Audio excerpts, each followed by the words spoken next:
after a huge 117-112 win against the NBA's best Phoenix Suns, have the Toronto Raptors just proven that they are ready to take on the NBA playoffs? Let's get into it.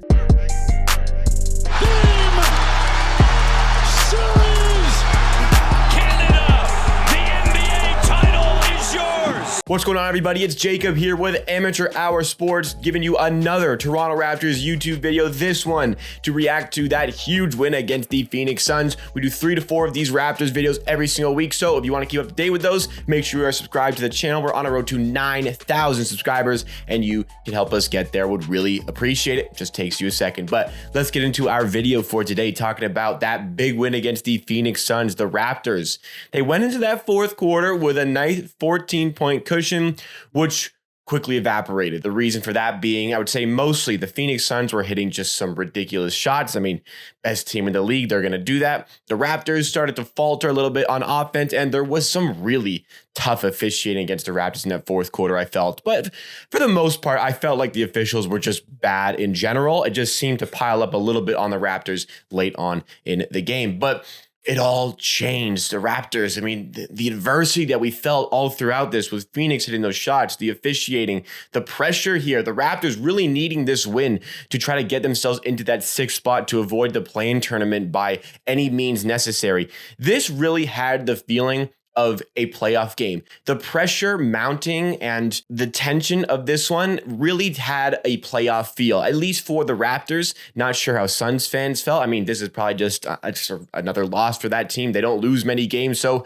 it's one they'll just feel like they'll bounce back, whatever. But for the Raptors, this was a real statement victory and real emotional one, I think. I really did feel the vibes of this one, and I really wanted this win to go against, again, the officiating maybe not being the greatest, to go against the Suns hitting those big shots, and to go against Cam Payne, making a case to win an Oscar in his performance in the fourth quarter, was the amount of times he was trying to flop. But the Raptors, they come through it all and showcase to me that they are ready for the playoffs. So what is it about this team that showcase that they are ready for the playoffs? Again, combating that pressure and being able to get out of that cold spell. The Raptors are a little bit susceptible based on the way they play their offense to some cold stretches. Phoenix, the best team in the NBA, really took advantage of that and within 6 to 7 minutes took a 14-point disadvantage and pretty much tied up the game. And then the leads were going back and forth until it was tied late, 107-107. And the Raptors, this is where they really made their mark. On 3 straight Phoenix Suns possessions, the Raptors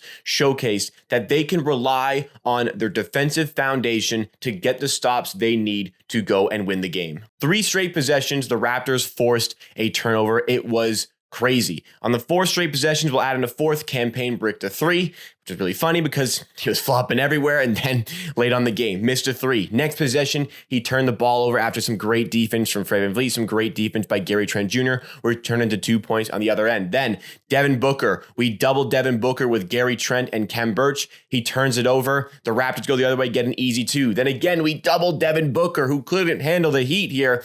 Pass was a little bit high. Miles Bridges fumbles the pass. Raptors turn it into 2 points. But even with that, the Suns still managed to get back into the game, and it came down to some big shots by the Raptors. It came down to some big free throws by Gary Trent Jr., who seriously busted out of his slump with 42 points in this one, 8 for 11 from 3. Where has this been? It doesn't matter. At least we got it here against the Phoenix Suns. So with the pressure mounting up in this situation against the best team in the NBA, the Raptors proved again that they can rely on the defensive foundation. They can rely on their defense first mentality to get them over the line in these games. They turned 3 straight Phoenix possessions into 6 points on the other end because of their spectacular ability to play defense, the way they can adjust to the way the other team wants to play. Truthfully, Phoenix obviously exploded offensively in the fourth quarter. They had a lot of tough shots. I think that the Raptors' defense throughout the fourth quarter was very, very good. It took some just great plays from Phoenix, like I said, but Raptors were on it defensively in this game. And that just proves the talent they had. I've been saying it all week in the videos. The Raptors had the talent to compete with any team in the NBA. But with all this great stuff that happened, I think all throughout the game, we were flowing on offense. All throughout the game, we were flowing on defense. And, a testament to our ability is just how much talent we have on this team. even when Fred VanVleet doesn't really show up to a game like he didn't yesterday, Gary Trent can bail him out with a fantastic 42-point performance. Pascal Siakam had a great night with 25 points, 10 assists, and I think it was 7 rebounds. That was a great game from Pascal Siakam as well. He was coming alive in the clutch situations as well. And even when Fred isn't producing on offense, he produced a ton on defense to get us over the line in this game. When somebody has an off night with so much talent on the team, we have other players who can step in and fill the role. Now, I get the Phoenix Suns didn't have Chris Paul here.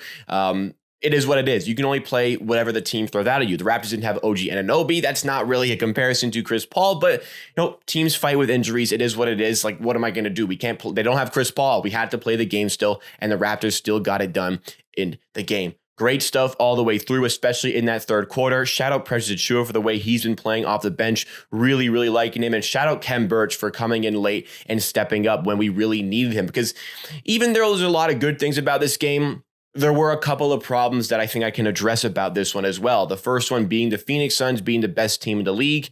Their operating was 3 true centers who are all providing them a lot here. DeAndre Ayton gives them a lot. JaVale McGee is a nice piece off the bench. And Bismack Biyombo is reliable when necessary. And he was tearing up the fourth quarter. The reason being is they have 3 true centers. The Raptors don't have any. So they were piling up in the fourth quarter using 2 true centers at a time to combat the Raptors' small ball approach. The Raptors tried to overcompensate by not using any real bigs at all and just going small ball, which wasn't working. But then we subbed in Khem Birch. I wasn't that big of a fan of that decision. I would have gone with Precious Achiuwa, but Khem Birch showed why he was in there. He was doubling Devin Booker really well and making some big plays defensively late that really spurred us on to the win.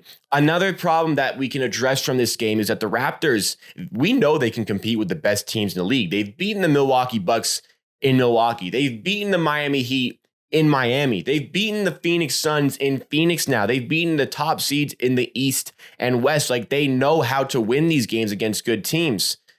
But with those great performances, going toe-to-toe with the Suns in 2 games this season, they got swept in the season series by the Detroit Pistons. So it is a worry that the Raptors fall down to the level of their opponents, but it's also good that they can match the high level of their opponents. So the Raptors need to find a way to get consistent, but I don't know if this is necessarily a really bad problem to have, because once that consistency starts to develop, once the Raptors recognize their talent and recognize that they are going to dictate the level of the game, they are going to dictate how the game is going to be played. And they certainly did so yesterday against the Phoenix Suns.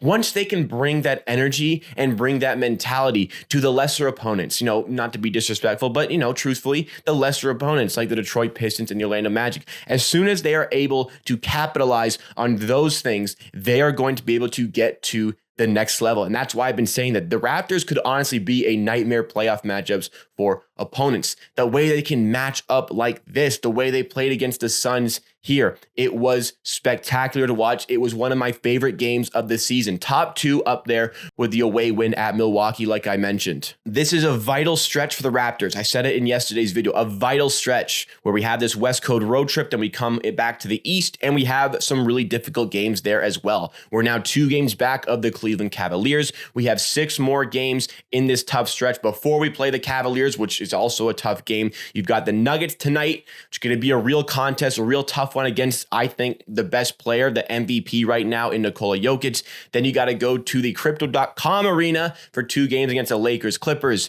Go back home and play the Lakers, and you're on the road again playing the Sixers and the Bulls before that key matchup against the Cavaliers. The Raptors in this tough stretch could not have started better. They got to use this momentum and bring it in tonight against the Denver Nuggets. But the way they played here, I'm really, really hoping that they keep that momentum going. I really hope Gary Trent can keep this streaky shooting going. I mean, he's a very streaky player. Let's hope he's in the hot zone right now. I mean, 8 for 11 from 3 with 42 points. That is just crazy.